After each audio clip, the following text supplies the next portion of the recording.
नाज़रीन, ब्रेक के बाद एक दफ़ा फिर आपको खुशामदीद कहते हैं इस प्रोग्राम में। सानिया सियालकोट के हवाले से खुसूसी प्रोग्राम है हमारा, और इसमें हाफिज़ इमरान जिन्होंने ये एक्सक्लूसिवली कवर किया था दुनिया न्यूज़ के लिए, ये पूरा इंसिडेंट, इस अंदोनाक वाक़े को इन्होंने कवर किया था। इनसे बातचीत हो रही है। जी हाफिज़, मैं पूछ रहा था कि वो 3 दिन पुलिस क्या करती रही, आपने क्या देखा, कहाँ गए आप, आपको तलब किया गया, क्या हुआ? 3 दिन यूँ वही कुछ होता रहा जो पुलिस करती है, पर्दा डालती है अपने पेटी भाइयों को बचाने के लिए। इस 3 दिन के दौरान जब लाहौर हाई कोर्ट ने दूसरे दिन एक्शन लिया तो दूसरे दिन ही मुझे डीपीओ वक़ार चौहान साहब ने कॉल की और मुझे कहा कि वो फुटेज मुझे दिखाएं। कुछ क्लिप मैंने उन्हें जाके दिखाए तो उन्होंने देख के कहा कि इस पर इंक्वायरी होगी। मैंने कहा जब ये देख के ही इंक्वायरी होगी तो इंक्वायरी तो दबाने के लिए सिलसिला किया जाता है।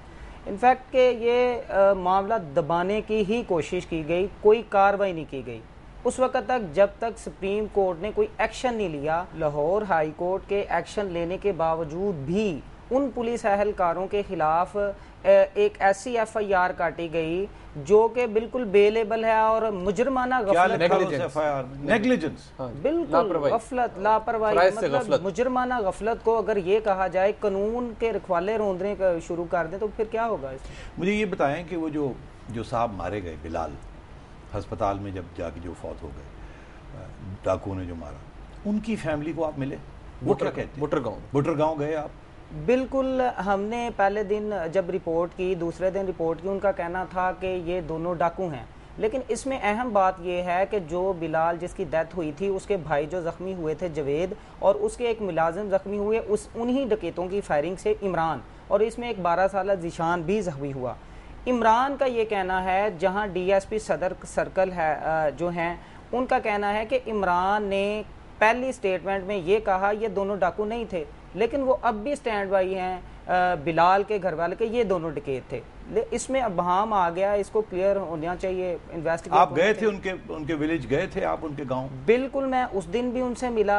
और उनकी पोजीशन क्या है अब? वो क्या कहते हैं, हमें ये काम करना नहीं चाहिए था मगर गिल्टी हैं ये लड़के, ये कहते हैं गिल्टी हैं। मुझे फोन आए, हमने जब उनसे कोशिश की मिलने की, तो जब हमने रिपोर्ट किया ये डाकू नहीं थे, तो वो जो उनके लोग हैं वो इस बात को तैयार नहीं सुनने को, हत्ता तक कि मीडिया पे जो रिपोर्ट हुआ उस पर वो थोड़े से मुश्किल हुए। और हम जब वहाँ गए हमारे DSN जी, तो उन्होंने फिर एहतजाज किया और कुछ रिपोर्टर्स को भी पकड़ने की कोशिश की। और आपको भी पुलिस वालों ने कोई तलब किया इसके अलावा, DPO के अलावा, उसके अलावा कोई बातचीत हुई?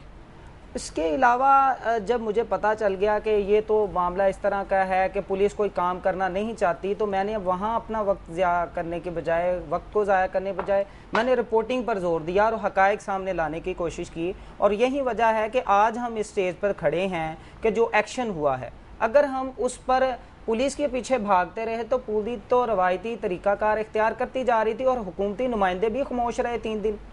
मुझे ये बताएं, अब आपको कोई धमकियाँ वमकियाँ आ रही?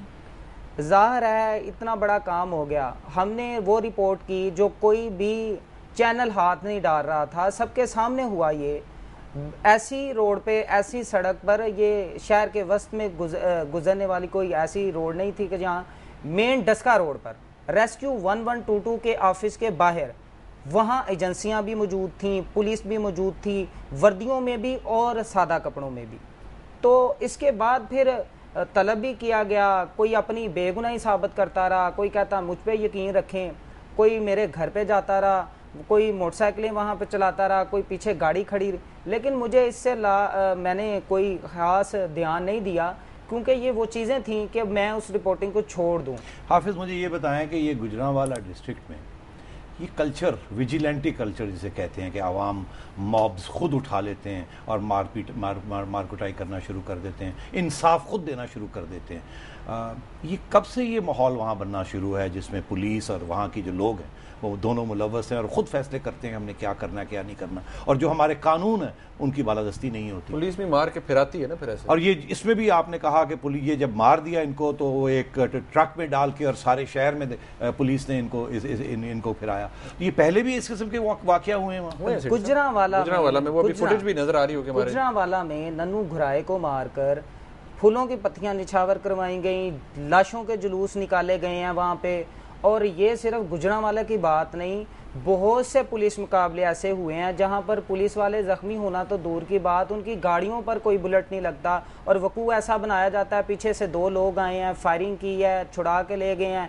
हमने फायरिंग की है, आगे से फायरिंग बंद हो गई है, रिसर्च ऑपरेशन किया है, देखा वहां के जाके उनके अपने ही लोग डाकुओं के मार के भाग गए। किस तरह की तो ये एक स्पेशल कल्चर बन चुका था गुजरांवाले। बिल्कुल ऐसा ही है। तो ये किन लोगों ने ये कल्चर बनाया?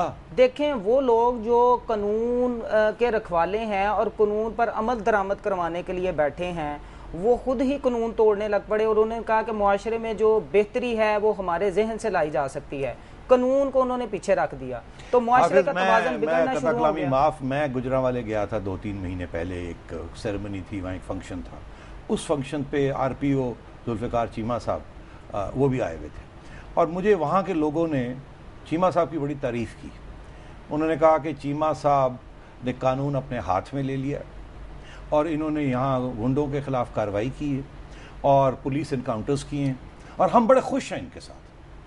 मुझे ये बताइए, और मैं बड़ा परेशान भी था, हैरानकुन भी था कि ये क्या हो रहा है कि अवाम भी चीमा साहब को सपोर्ट कर रही है और चीमा साहब भी वहाँ के एक किस्म के बादशाह बने हुए हैं जो कि स्विफ्ट जस्टिस उसी वक्त पकड़ के पुलिस इनकाउंटर करवा देते हैं, ये नहीं देखते कि ये गिल्टी है, ये इनोसेंट है। मगर लोग जो थे इस कल्चर को सपोर्ट कर रहे थे और जुल्फ़िकार और ये चीमा साहब जो हैं ये बिल्कुल ये कल्चर को प्रमोट कर रहे थे और उसमें उनको फ़ख्र भी बहुत था। और ये मैंने देखा और मैं कुछ कह नहीं सका बिकॉज मैंने देखा कि यहाँ तो पुलिस और अवाम जो है वो एक ही किस्म की राह पे चली हुई है। तो क्या ये आपका भी यही तासुर था वहाँ का? देखें, जब अवाम जो है, जब हम कानून बना है, कानून तो बनता ही इसलिए है कि जब कोई बिगाड़ पैदा हो तो जो बिगाड़ पैदा करने वाला है उसे कानून के दायरे में ला के जो अदारे कायम किए गए हैं, अदालतें हैं, वो सदा देंगी। तो जब इदारतों पे खुद कानून के रखवाले अदम इत्माद करना शुरू कर दें और खुद इनकाउंटर करना शुरू कर दें तो आप मुआशरे के तवाज़ुन को किसी सूरत जो है वो बरकरार नहीं रख सकते, इसमें बिगाड़ मजीद पैदा तो आपका मतलब ये है कि ये कल्चर बना हुआ था वहाँ और आरपीओ साहब ने ये कल्चर को नरिशमेंट दी थी, इसको बनाया था और फिर ये पुलिस और वहाँ के लोग इस किस्म की जब मौका आता था तो उसी वक्त एक्शन लेकर बंदे को फारिग कर देते। एग्जैक्टली, ये सिर्फ एक पुलिस अफिसर की बात नहीं, आप पूरे मुल्क में देखें, आप पूरे मुल्क में कलेक्शन करें, आप पूरे मुल्क में इस किस्म की चीज कहीं नहीं हुई। ये गुजरांवाला डिस्ट्रिक्ट के अंदर ये कहा जाता था कि सबसे ज्यादा पुलिस इनकाउंटर्स यहाँ हो रहे हैं और ये मैंने बहुत से इसके ऊपर मजमून भी पढ़े हैं। मैं गुजरांवाला की बात कर रहा हूँ, बाकी का मुल्क के अंदर तो और भी बहुत सी चीजें हो रही हैं, मगर ये एक स्पेशल कल्चर यहाँ बना हुआ था। जाहिर है कि खुली छूट दी गई थी।